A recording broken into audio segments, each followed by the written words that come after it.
42 yıl soğuş yılları bir surowy время. Әнкәй тора трамвайный остановкада, халык тора, трамвай yok.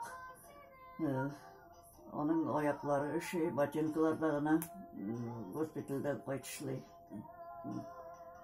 Ул onun кулына эләккән bir газета, анда Әхмәт Ирекәй сүзләренә язылган "Көтәм сине" дигән шигырь бар иде.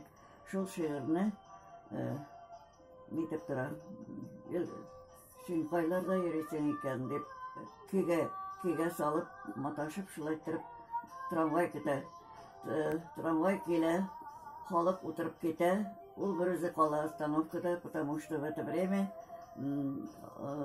анардан агыла шундый мелодия, ул не может оторваться от этого.